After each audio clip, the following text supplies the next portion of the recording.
Pak Ustadz Ismail Aso sebagai tokoh Papua ya, apa sih MRP itu yang selama ini Bapak melihat?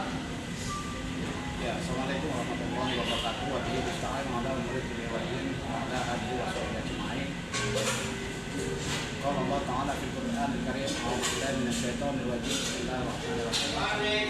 Ya ayyuhan nas, inna khalaqnakum min dhakarin wa untha wa ja'alnakum syu'uban wa qabaila lita'arafu. Inna akramakum indallahi atqakum. Innallaha 'alimun khabir.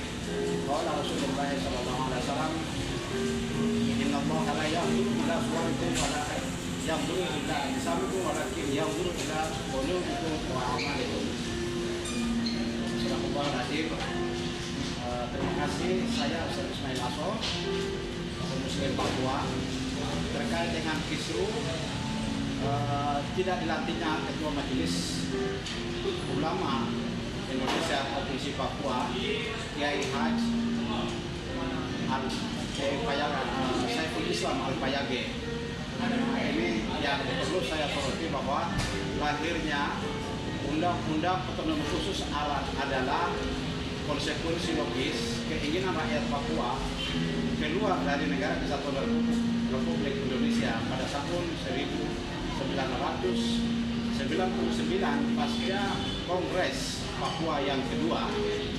Waktu itu manifest politisnya ingin keluar dari Negara Kesatuan Republik Indonesia, sehingga waktu itu pemerintahan Gus Dur mencari jalan tengah. Langkah moderasi yang diambil adalah dengan berbagai klausul yang di dalamnya terdiri adanya Majelis Rakyat Papua, di mana ini adalah lembaga kultural representasi dari aspek kultur, aspek keterwakilan rakyat Papua.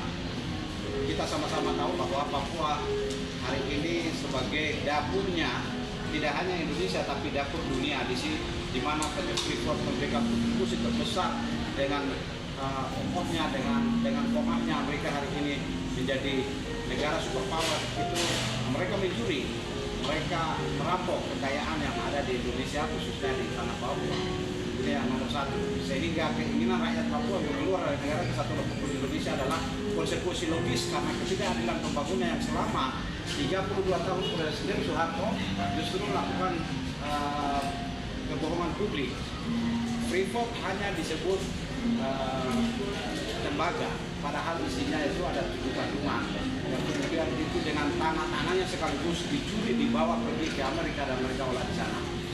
Inilah yang kemudian menyebabkan lahirnya otonomi khusus yang di dalamnya adalah Majelis Rakyat Papua.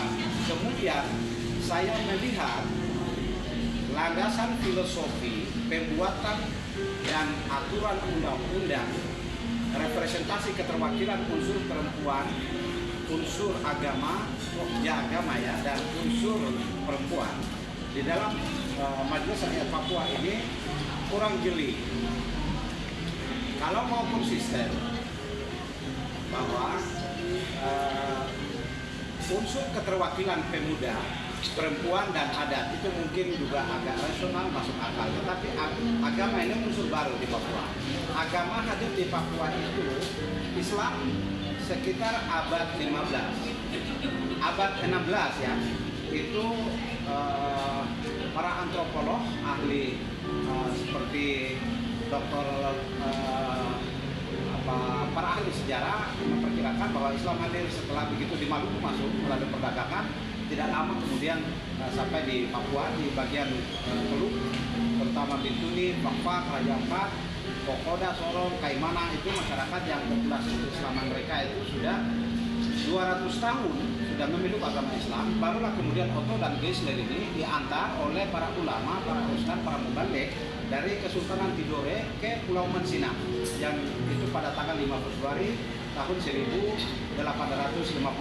Jadi Islam sudah hadir 200 tahun, baru kemudian Kristen baru diantar. Nah, oleh sebab itu hari ini lalu kemudian Islam itu hanya dipeluk oleh kalangan-kalangan pedagang, orang-orang yang bisa dibilang kaum muhajirin, para pedagang di daerah pesisir. Sementara daerah penduduk asli di daerah pedalaman itu belum tersentuh. Nah, kemudian begitu misionaris masuk, mereka kemudian melalui penyiaran Mesir itu kemudian hari ini faktanya Kristen adalah mayoritas. Bagian selatan Katolik, bagian utara Protestan. Nah, kalau kemudian mau konsisten, saya mau mengusulkan Majelis Rakyat Papua, ya unsur keterwakilan agama, apakah mau diratakan?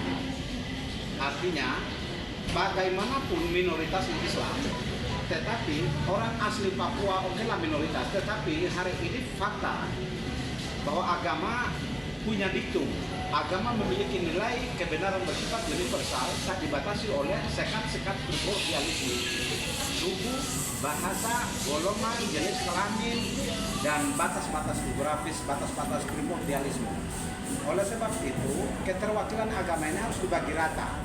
Tidak bisa mayoritas. Kalau bicara minoritas mayoritas, menurut saya Indonesia itu mayoritas umat Islam di dunia, di muka bumi hari ini adalah Indonesia. Penduduk hari ini yang hidup hari ini di Papua itu mayoritas di kota-kota besar adalah mayoritas beragama Islam. Karena itu pembagian ini saya ingin supaya diratakan ke 5 provinsi Papua dan daerah otonomi baru, provinsi otonomi baru itu semua keterwakilan harus diakomodir. Jadi baik itu agama Islam, agama Kristen Protestan, dan agama Katolik harus dibagi rata. Karena apa? Ingat, otonomi khusus itu sebenarnya isinya apa? Isinya adalah ratusan triliun dana yang dikucurkan oleh pusat sebagai bagian dari Undang-Undang Nomor 25 tentang perimbangan keuangan antara pusat dan daerah. Implementasinya adalah triliunan yang sudah dikucurkan di Papua. Hari ini berkat uang otonomi khusus ini bisa terdistribusi secara merata.